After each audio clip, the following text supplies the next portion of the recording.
too much GH nie Ghana for ahwefo etiefo onipa bi a won subscribe e too much GH no subscribe wo na ehintasem ensema ebuafa on my Ghana so ena ye de bremu one god nie the only one god in GH eho ena de bia mehwe abrotefo ene Ghana for mo wiasa fa na me recommend emamo too much GH too much GH and when you go to our she Midi Eden na ama obusua na ohu mi se na medum dresse ya ese ohu ni se ebre no ewie edu se enkomo na mfama mu de na me Ghana ha se omayi mu no enam de beto dwa ema wa wo hwe so unya bi ewo mu na bese some months nie na hono ko ne Japan wodi nani esi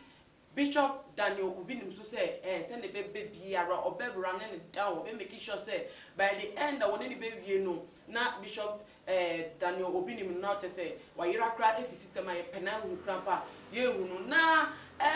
ever since our day man and a girlfriends ni sem ebeto ja esa de demon breaker to asuma demon breaker be breaking finally na ebiem kra so no gold guy ya o allergy say Bishop Daniel Obinim ejeni ma mi gold enam so ma ni ma me ene ne nua ene ni ma me down for bi kra efemu ehwere wo mo kwa te say ma sem te say bebre na even say enu anu no nka Bishop Daniel Obinim de ente ne nka biem onka say obedwemfo ene obi enyamfom so ewo no say papa yi on te phone dabi why na dream say hono nke ne Japan pen to kwa keka nsem na te say wa ba bontin ale so na kane no ye na te say man mo vim say asem na o kane ye ne ya no saa de wonye bi saa dwiem eno de wonye onka na nke Japan asem biem onko ka no on te say ne nsem a wo ka about him ni de on addressing pokra na ayasem na de obey ni say still na obekọ stage ni so for nye hono nke Japan na chọ ni so for de enyo no ena wo de ni no nti onye onu no betimi aka se wonya asofude ana tim mani enja asofude na enrada wo no ankasa ne television channel so TV ena wo de ensem bi ebetu dwa na ase komodie bia na ekoso wo program bia wo atu din angelic hour na wo twetwe komo na ena Bishop na nyako no so na no ada Saturday 2nd May wonya ne baby koi wono enwasem ebetu dwa nti wo twetwe wo komo no ena Bishop Daniel Obinim de betu dwa se wo hu na kokwe ya che ne se Bishop na nyako Ghana for yesumu tia yesu ye chagado efa no ho no maye worika na sesi ade de nyankopɔ ankasa ene ya che ono Bishop Daniel Obinim se Bishop Bernard Nyako ewo osoro ahememu na bebi owo no nije nkwa ene woji neni ankasa te se heaven chicken ya wo ribi heaven one yi wo te se wo boil wo heaven bebi nije wo bia no hono ka coronavirus ni restrictions eni ho enti ho de nije nkwa ena Bishop Bernard Nyako no eji de ni ewo ho nti ma obia enwore ebusuafo ende so wo musu ni se bebra asori ewo ne chi ankofo twetwe ne se ne abasa no mu ndai kra na Bishop Bernard Nyako no wo hye ni problems ana Nyankopɔ ankasa mu ena to ne nsa ede efre no na woka ensem we no na one of the clergies no ne nkola ne bi bisa ne se na enti no woni se Bishop Bernard Nyako wo bewu ana se Nyankopɔ no wanya nche ne kane ne se Bishop Bernard Nyako ba bewu amana ye o how de maga ne mu nyanti adenti na se sei na Nyankopɔ ntimi aka che ne wanya nche ne frikane no yi che no krampa den no ye found wa na Bishop Daniel Obinim so je so se ampa papa asem na ye ne clergy no ebisa no edimu se wo misa na ne kware ne se Nyankopɔ eyi kire no Nyankopɔ ebie ne ni ma ne hu se Bishop Bernard Nyako no wo ba bewu nanso se na Nyankopɔ eyi kire na hu nyampo se wo be ka kire amanfo ana ebusiafo kra ahye ho so aye mpaibod dendende edama because se na Nyankopɔ eyi kire no na akwa se Nyankopɔ pe se Bishop Daniel Obinim wo po se won po se ebusiafo we bon payo ana se won bon payo e den ara se na Nyankopɔ yi ni kire no na e pa che se Bishop Bernard Nyako wa enobewu enu ti Nyankopɔ agansa ene to nsa e de frɛ no nti ana asem no esitie na when Ghana for ka say na wo Bishop Bernard Nyako wo Bishop Daniel Obinim Bernard Nyako wo Ghana for ye ni e ba ya te shop ye wo mu say yeah expect say obewu na nsa anyama no ba owo de beba anytime bia betimi aba oni pa so but Bishop Benanyako de na sronko ase no wo bie any enda so happen all of a sudden ebisa atoba ha kuma wood actors ne actresses industry no nia wo bia atoba ha enu ti eba ne sen na Nyankopon ti bi yi asem a eso say ekre no one boy busiafo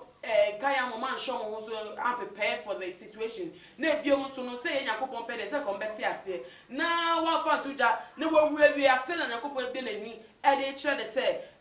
Bishop Benanyako no wo heaven na nan kan no kwampo na ehunhia ase Nyankopon be kire mu akira na say wo heaven so wo hell say ehunhia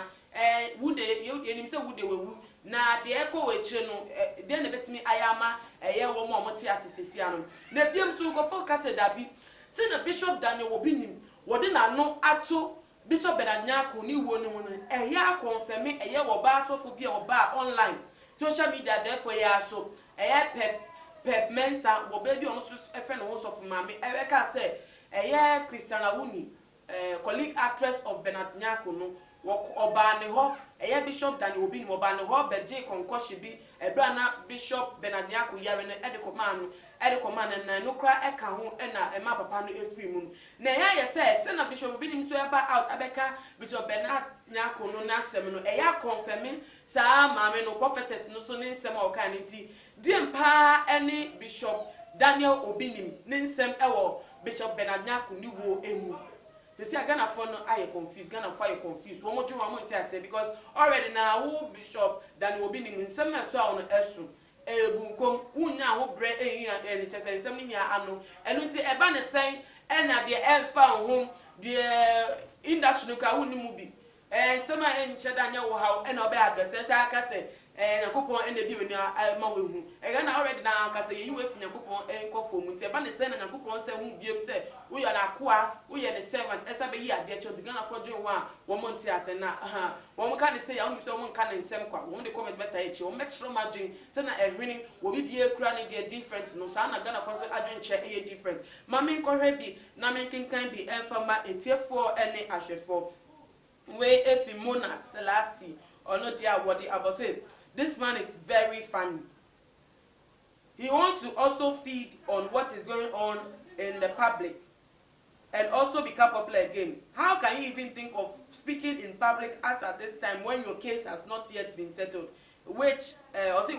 wait and watch. Honorable Kennedy Paul will follow up very soon. Also, Achena do say, "Oh, Bishop Daniel Obinim was repan, wants re. Will be a won sama eba abetoja e wo bedwema te se ye de kru asi okrampa be ye mebu so kapo no wo ma abontin me address ye won hye de nya adaji entimi ncheche ni nemu ye ne wo bi asema ye si ade se wo bi ade na atum bi na no so do wa na akotum papa ehu ye na we de ya ye o se won na ke de Japan wa da won sem so and na why mistake because why ready pa prepare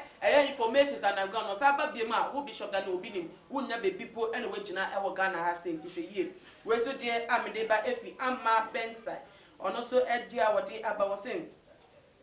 I can't stop laughing. This man still have people believing that God is with him. Hey,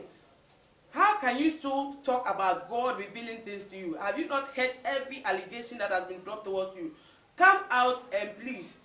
defend yourself if indeed God is with you. Also, Edia, watch and no. Every for Mamifa Fatima Al Hassan, so dear what he about. Or say,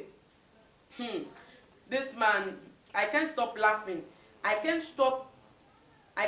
laughing at what he has to say. Well, Bishop Benanyako just died and everybody is making news with him. So I think Obinim is using his channel. He's using his channel to promote himself once more with Benanyako's death, but not for nothing else because he doesn't want to lose popularity and fame. Also, Achena does see when he said,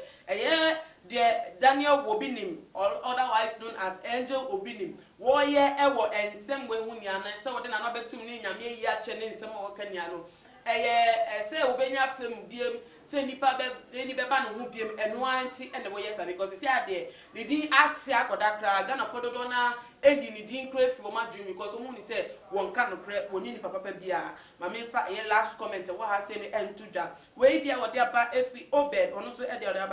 why is this man still walking the streets like a free man, having the having the audacity to come out and speak about Bishop Bernard Nyako's death. Who called him in the first place? He's even trying to let us know that he actually has a hand in the death of the man, as the prophetess alleged. This man seriously needs checking. Also, at the our police for almost still now Bishop than will be named about so free at the cell. Baby, you to meet na ekasa. Na and some about no by this time the senka baby cry, pretty baby cry, you funny entity baby, and then wordjuma. Na si amane kwan no nam krom na okasa kasa so a na ese yen checking no pa na bibi e koso a ehun ehia na ebutafo ye he bibi e wa ha se Bishop Daniel Obinim aye nim no se si ade Ghana ha views about him no adoso aye ntata e won ho because nyama eba revelations eba confirmations to no utimi say wo bia focus efa wo bia to beka e won to the hot seat no what is trying ho try 360 wo obi ni nchen a no de be see asofofo no so enu nti say wo ye na dwen say wo yi na no efi science so be yi no ho no na gana fast picking news from it not say aye asofofo no wo ye na just so be yi na hu be hia say ensem so trendy fa Bishop Bernard Nyako no de na no betuma na because Bishop Bernard Nyako yenim say oyare and odi we do say other news about app no yenim say yare and oku no na so as to say won yakopon ho ana say wo bunsam jim Bishop Obinim and the betwe mu ana ebusafo we dem dat menim asem bisa enwaye bia wo bia obetimi e dia todwa wotuma GH comment section e biem so no wo betimi a share video we e dia madofo ebusuafo adamfofo wo bibia obia no no so ehu dia ekoso so wo dey say eye Bishop Daniel Obinim bibi betimi akara no atuma ene ma we ema hu ni say that be onye ready cry say wo beka na no atum we are still standing, we are still strong. We are no, wo bedroom. Na ebusafo, so na baka ne kade no share, ne subscribe, someone subscribe here. Obetimi a follow Tuma GH channel our Instagram at @TumaGH_. Midi Edna ama owusa makram.